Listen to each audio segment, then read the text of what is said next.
Hello guys, welcome back to your YouTube channel SKM study a way of success. मैं हूं आपका educator Shiv Mishra. कैसे करे चालू? अरे गुरुदेव मस्त चौचे एकदम चप्पा मस्त होंगे। उनकी कसम है बेटा, पढ़ाई शुरू कर दीजिए। नहीं गुरुदेव, अभी तो पढ़ाई नहीं शुरू की है। अभी तो गुरुदेव स्क्रॉल कर रहे हैं उनकी यादों में, रील्स रील्स रील्स पे रील्स गुरुदेव एकदम देखा जा रहा है। क्योंकि जब तक गुरुदेव उनकी याद आती है तब तक रील्स का ही बहाना लेकर गुरुदेव उनको याद किया जाता है। बेटा इस बेवफाई की दुनिया में अगर वफा ढूंढ रहे हैं तो सबसे गलत रास्ते पे जा रहे हैं। आपसे ज्यादा समझदार कोई नहीं है, तो उनका चक्कर छोड़ दीजिए। चक्कर में पड़ना है तो केवल SKM स्टडी चक्कर में पड़ जाइए। 95% बोर्ड में गारंटी देता है, खुला चैलेंज ये SKM देता है कि 95% लाने से किसी का बाप नहीं रोक सकता। टेंशन ना लो, पड़ोसी को तो एकदम जिंदा छेद देंगे। बगल से पेट एकदम बिल्कुल भी परेशान नहीं होना है। एक बात ध्यान देना, जितने भी स्टूडेंट है PDF के लिए बेटा Telegram channel SKM study join कर लीजिए, link in the description box. And सारी वीडियो के लिए जो आपको यहाँ पे पढ़ा जा रहा है उसके लिए चैनल को बेटा सब्सक्राइब करिएगा। और कोई दिक्कत नहीं होनी चाहिए। बाकी आपको पता होना चाहिए, मैं 1 डे करके आपको फिजिक्स और केमिस्ट्री का टॉपिक वाइज आपको स्टार्ट कर ही दिया हूँ। हिंदी का भी स्टार्ट कर दिया हूँ, क्योंकि एक दिन में 2 वीडियो सफिशियंट है। अभी आपका पूरा पूरा इंग्लिश का कोर्स पढ़ाया जा रहा है ना, फिर आपका हिंदी का वन शॉट लाके खत्म कर देंगे। और टॉपिक वाइज उसके बाद आपके जो टॉपिक रहेंगे, आपकी फिजिक्स केमिस्ट्री बायोलॉजी खत्म कर देंगे। आपका सब कुछ खत्म हो जाएगा, टेंशन मत लेना। तो यहाँ पे मैंने हिंदी के 3 महत्वपूर्ण निबंध लेखन लिए हैं। ऐसे ऐसे करके मैं आपको टोटल 15 पढ़ाऊंगा। कितना बेटा? 15 निबंध मैं टोटल आपको पढ़ाने वाला हूं। और जो निबंध इस वीडियो में हो जाएगा, वो निबंध अगले वीडियो में मैं आपको पढ़ाने वाला नहीं हूं। 15 निबंध तैयार कर लेते हैं, ये मैं गारंटी देता हूं कि आपके 7 सेट यूपी बोर्ड में बनते हैं। उन 7 सेटों में आपके सारे निबंध यहीं से आपके हो जाएंगे। तो इसलिए आपको 15 निबंध पढ़ना जरूरी है। और इस PDF और टेलीग्राम से डाउनलोड कर लेना, वहां पे आपको मिल जाएगा, कोई दिक्कत होने वाला नहीं है। और हाँ बेटा, चैनल को सब्सक्राइब कर लेना। और गारंटी लेते बोर्ड एग्जाम 2026 बेटा, इस बार तो तोड़ेंगे गुरुदेव 95%, चाहे जोन हो जाए। गुरुदेव चाहे जोन हो जाए। 9 नंबर का आएगा बेटा, नंबर का 9 अंकों का आपके बोर्ड एग्जाम में आता है। 9 नंबर का बेटा आता है, 9 नंबर का आता है। सबसे पहला जो निबंध है बेटा, सबसे पहला मैंने लिया है पर्यावरण संरक्षण का महत्व। अच्छा, गुरुदेव लिखना कैसे है? बेटा लिखने का तरीका सबसे ये होता है कि सबसे पहले किसी चीज का प्रस्तावना लिखो, परिचय लिखो। आप कहीं जाते हैं तो सबसे पहले क्या देते हैं? अपने बारे में बताते हैं कि हम यहाँ से हैं। फिर अपने काम के बारे में बताते हैं, अच्छा अच्छा ये हमारा काम है, ये हमारे में अच्छाई है, ये बुराई है। फिर लास्ट में आप निष्कर्ष बताते हैं कि कृपया हमारा ये काम कर दीजिए। किसी का भी जब निबंध लिख रहे हैं, सबसे पहले बेटा आपको क्या प्रस्तावना लिखना है। क्या लिखना है बेटा? प्रस्तावना लिखना है। प्रस्तावना मतलब आपको क्या देना बेटा? परिचय देना है। पर्यावरण के बारे में बताना है कि पर्यावरण होता क्या है, किससे कहते हैं। बहुत ही सिंपल तरीके से आपको सिखाएंगे, टेंशन मत लेना। तो इसमें देखेंगे पर्यावरण के बारे में बताया गया है। क्या बताया गया है? पर्यावरण हमारा घर है, यह हमें जीवन देता है, यह हमें सांस लेने के लिए ऑक्सीजन प्रदान करता है, हमें भोजन और पानी देता है। लेकिन हमारी आधुनिक जीवन शैली ने पर्यावरण को बहुत नुकसान पहुंचाया है। प्रदूषण, जलवायु परिवर्तन, वनों की कटाई जैसी समस्याएं बढ़ती जा रही हैं। और इन समस्याओं का सामना करने के लिए हमें पर्यावरण संरक्षण के प्रति जागरूक होना चाहिए। यानी जो पर्यावरण होता है, जो हम पेड़ पौधे बेटा लगाते हैं, उनसे हमें क्या मिलता है? ऑक्सीजन मिलता है, हमें छाया मिलता है। लेकिन हम लोग क्या कर रहे हैं? इसको काट काट के खत्म कर रहे हैं। कटाई करते ना वनों की अंधाधुंध। अरे गुरुजी रोड बनने वाली है, काटो काटो। हैं गुरुदेव, इंडस्ट्रियल एरिया बनने वाला है, काटो। किसको काटोगे? हमेशा पेड़ ही काटना शुरू करते हैं। कोई भी अगर इंडस्ट्रियल एरिया बनाया जाता है बेटा, औद्योगिक क्षेत्र, वहां पे पेड़ों की कटाई करके ही बनाई जाती है। ये बात याद रखना, ठीक है ना बेटा? मेरे बालों में मत जाए, मेरा बाल पता नहीं कैसे होता जा रहा है ये बेटा, एकदम झड़ा जा रहा है, झड़ा जा रहे हैं। हमें लग रहा है कि आने वाले दिन टकले हो जाएंगे। फिर कहेंगे गुरुदेव कि टकला वाला गुरुदेव बन गए क्या? हाँ सही समझ रहे हैं, सही समझ रहे हैं आप, सही समझ रहे हैं बेटा। बेरोजगारी की बहुत ज्यादा समस्या इस समय चल रही है। बेरोजगारी क्या बेटा? बहुत ज्यादा समस्या चल रही है कि नहीं? चलो बेटा, पर्यावरण संरक्षण बेटा क्यों महत्वपूर्ण है? आखिरकार हमें अपने पर्यावरण को क्यों बचाना चाहिए? ऐसा क्या रीजन है कि गुरुदेव उनकी याद आ रही है, गुरुदेव बतियाने का मन करता है? तो पर्यावरण संरक्षण बेटा क्यों महत्वपूर्ण है? बेटा एक स्वस्थ जीवन के लिए पर्यावरण संरक्षण बहुत महत्वपूर्ण है। जब हमारे पास पेड़ पौधे रहेंगे ना, हमारा पर्यावरण सुरक्षित रहेगा, तभी तो हम लोग स्वस्थ रहेंगे। पता लो गुरुदेव हम पेड़ है ही नहीं है, अरे शुद्ध हमें हवा मिलेगा ही नहीं तो मर जाएंगे ना, है? तो स्वस्थ जीवन के लिए यानी स्वच्छ हवा, साफ पानी, स्वस्थ भोजन हमारे अच्छे स्वास्थ्य के लिए आवश्यक है। पर्यावरण का क्षरण इन सबको प्रभावित करता है, जिससे कई बीमारियां बेटा फैलती हैं। और दूसरा क्या है? जैव विविधता के लिए पर्यावरण में विभिन्न प्रकार के जीव जंतु और पौधे पाए जाते हैं। इनकी विविधता को बनाए रखना हमारे पारिस्थितिक तंत्र के लिए क्या है बेटा? बहुत ही आवश्यक है। और किसके लिए? आर्थिक विकास के लिए। किसके लिए बेटा? आर्थिक विकास के लिए। अर्थात लिख सकते हैं स्वच्छ पर्यावरण परिवर्तन को बढ़ावा देता है और कृषि उत्पादकता को बढ़ावा देता है, बढ़ाता है, जिससे आर्थिक विकास भी क्या होता है? हमारा होता है। भविष्य की पीढ़ियां, इसमें क्या लिखेंगे? अगर हमने पर्यावरण को बचाने के लिए कोई कदम नहीं उठाया तो आने वाली पीढ़ियों को बहुत मुश्किलों का बेटा सामना करना पड़ सकता है। अब पर्यावरण संरक्षण के बेटा क्या क्या उपाय होना चाहिए, हम कैसे बचा सकते हैं? तो सबसे जो पहला उपाय है, पेड़ लगाकर। क्या लगाकर? पेड़ लगाकर। और मैंने 3 पेड़ लगाया है। सोचिए मैंने इस वर्ष 3 पेड़, क्योंकि मैंने हवेली का निर्माण कराया है। और जो हवेली है हमारी, पीछे रेलवे, आगे हाईवे, बीच में कभी कभी अगर छत के ऊपर सो जाते हैं ना, तो इतनी तेज से वंदे भारत गुजरती है तो लगता है भूकंप आ गया। अरे 8 का तीव्रता सच में हिला देता है। तो हमें लगता है कि भूकंप आए, चाहे आए भूकंप का बाप, हमारा कुछ नहीं होने वाला। क्यों? क्योंकि इतना ज्यादा खुद ही हिला दे रहा है। कौन बेटा?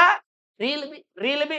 और बेटा जब आगे से जो कंप्रेसर नहीं जाता, जो मिट्टी को बैठाता है, एकदम गनगनाहट आती है, ठीक है ना? और सोचो इसके बीच में आपको लाइव क्लास देता हूँ, कोई डिस्टरबेंस होती है का? पता चलता है का? ना गुरुदेव नहीं पता चलता। सोचिए अब क्या करो भैया, जहां जगह मिलेगी वहीं पे निर्माण कराया जाएगा ना, है? और वैसे भी I am civil engineer, anything, सब कुछ पॉसिबल है और हम निर्माण करवा देते हैं। हमें बुला लेना, घर बनवाना हो, इतना तगड़ा है आपको डिजाइन करके देंगे, एकदम बुद्धियां खराब हो जाए गुरुदेव। उसके साथ साथ अरे भैया बायोलॉजी भी है गुरुदेव, दबा भी देंगे, टेंशन ना लेना ना। तो पेड़ कार्बन डाइऑक्साइड को अवशोषित करते हैं और ऑक्सीजन को बेटा छोड़ते, इसलिए पेड़ लगाना चाहिए। ऊर्जा का बचाव करना चाहिए हमें, जैसे बिजली, पानी, अन्य संसाधनों का कम से कम उपयोग करेंगे, क्योंकि बिजली का उत्पादन भी कहीं ना कहीं किससे हो रहा है?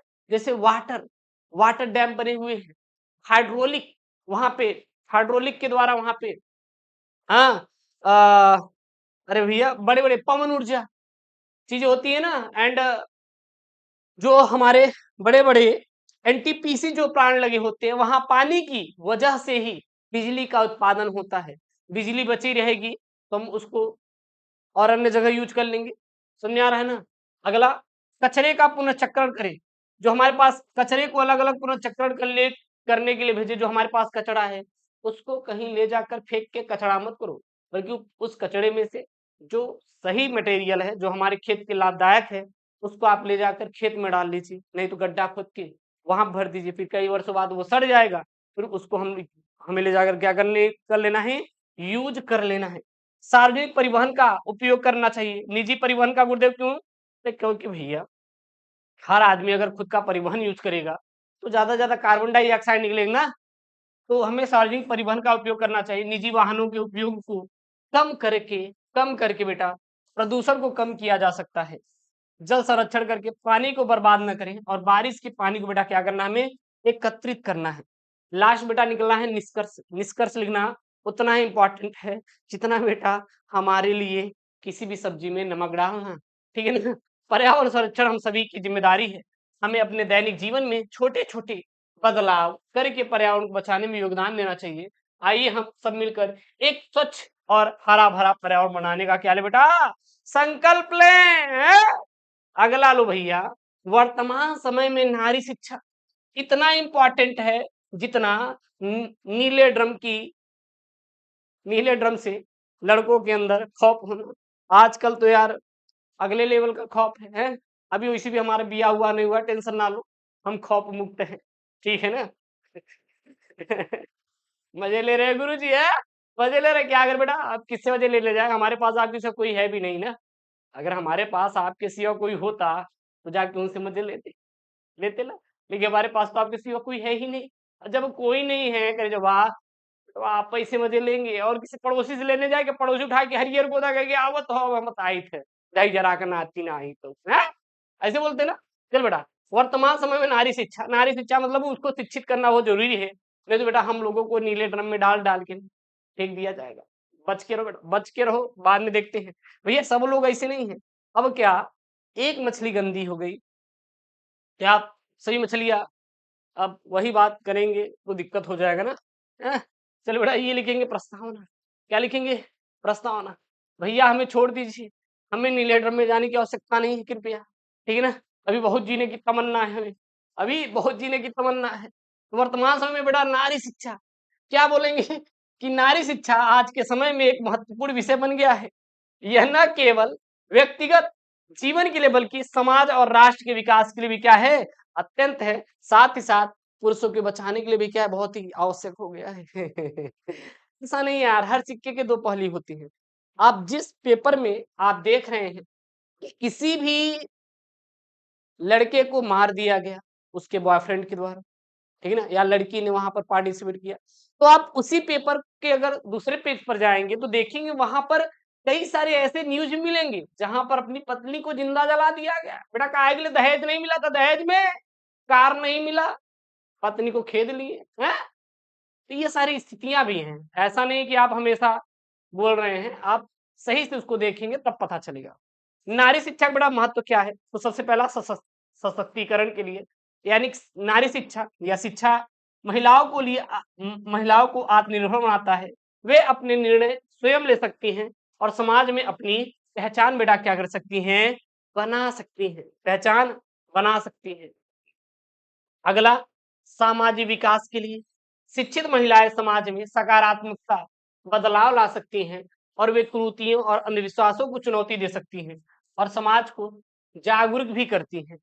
अगला, आर्थिक विकास के लिए शिक्षित महिलाएं रोजगार को अधिक अवसर प्राप्त कर सकती हैं और परिवार की आर्थिक स्थिति में क्या बेटा कर सकती हैं, सुधार भी ला सकती हैं। और बच्चों का विकास के लिए, क्योंकि अगर महिलाएं शिक्षित रहेंगी तो अपने बच्चों का विकास भी अच्छे तरीके से करेंगी, उनको अच्छे से पढ़ाएंगी, समझाएंगी, जीने का एक सही रास्ता सिखाएंगी, ठीक है ना। तो शिक्षित माताएं, शिक्षित महिलाएं अपने बच्चों को बेहतर शिक्षा दे सकती हैं और उनके सर्वांगीण विकास में क्या कर सकती है बेटा, योगदान दे सकती हैं।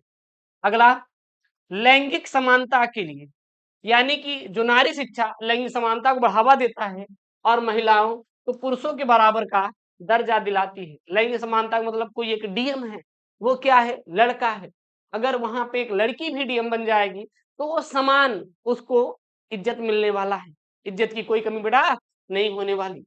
वर्तमान स्थिति क्या है नारी की, वो देख लेते हैं।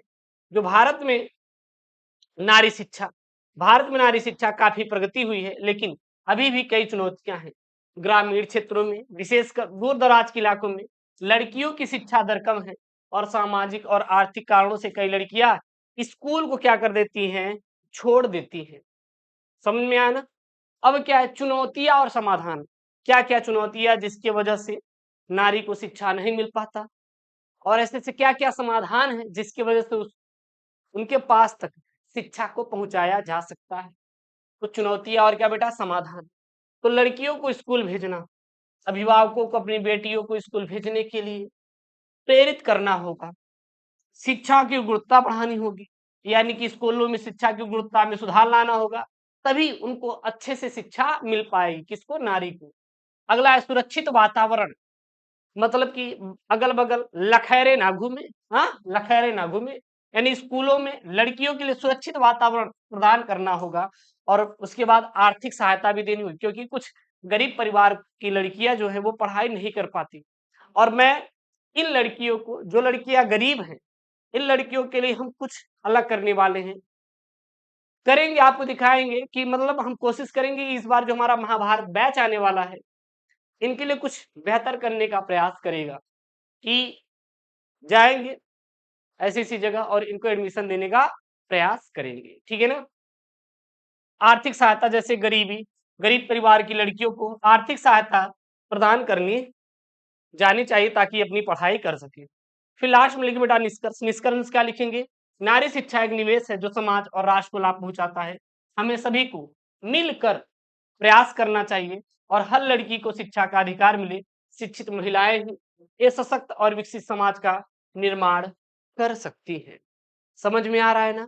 समझ में आ रहा है ना बेटा? चलिए आगे देखिए। अगला यहाँ पे विद्यार्थी जीवन में अनुशासन का महत्व।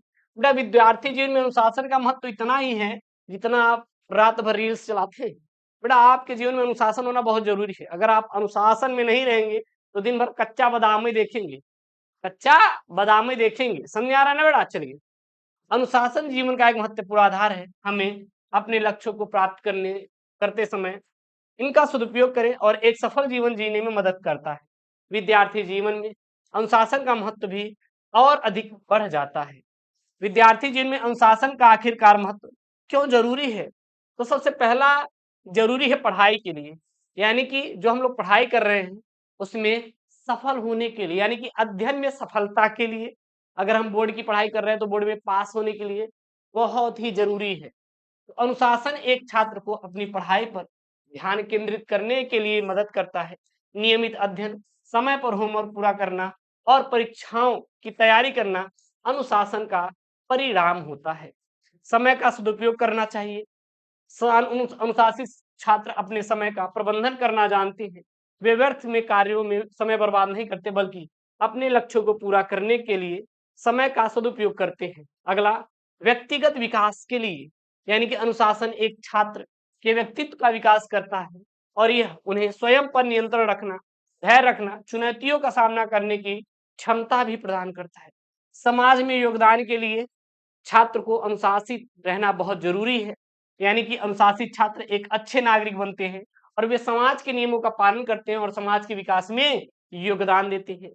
आत्मविश्वास में वृद्धि के लिए, यानी कि अनुशासन से आत्मविश्वास बढ़ता है। जब एक छात्र जानता है कि वह अपने लक्ष्यों को प्राप्त करने के लिए प्रतिबद्ध है तो वह अधिक आत्मविश्वासी महसूस करता है। अगला है विद्यार्थी जीवन में अनुशासन कैसे लाया जा सकता है, मतलब ऐसे क्या-क्या कदम है जिसको हम लोग उठा के अपने जीवन में अनुशासन को ला सकते हैं, विशेषकर विद्यार्थी, क्योंकि विद्यार्थी के बारे में आया तो विद्यार्थी बोलेंगे। तो सबसे पहले लक्ष्य का बेटा निर्धारण करें कि हमें 10 घंटे कच्चा बादाम को देखना है यानी 10 घंटे में पढ़ाई करनी है। तो स्पष्ट और यथार्थवादी लक्ष्य का निर्धारण करें कि हमें यूपीएससी करना है, हमें आईएएस बनना है, हमें नेवी में जाना है, हमें डॉक्टर बनना है। तो ऐसे आप कर सकते हैं। अगला समय सारणी, बेटा टाइम टेबल बनाकर अपने समय को अच्छे से कर सकते हैं। एक समय सारणी बनाएं और उसका आपको पालन करना होगा। और अध्ययन की नियमित समय, यानी पढ़ाई के लिए अपना नियमित समय बनाना चाहिए। अच्छा ये हेडिंग का मतलब होता है कि इसमें थोड़ा बना चढ़ा के लिख देंगे काम खत्म। तो प्रतिदिन एक निश्चित समय का अध्ययन के लिए निर्धारित करिए। ध्यान केंद्रित करने की आदत डालिए, यानी कि अध्ययन करते समय ध्यान भटकने वाली चीजों से दूर रहना चाहिए, विचारों से दूर रहना चाहिए। पता लगा पढ़ाई कर रहे हैं गुरुदेव फिजिक्स की, याद आ रहा है गुरुदेव उनकी, अब कच्चा बादाम खोलना शुरू हो गया, गुरुदेव हमारा दिल टूट गया है। अब टूटे हुए आशिक को कौन समझाए?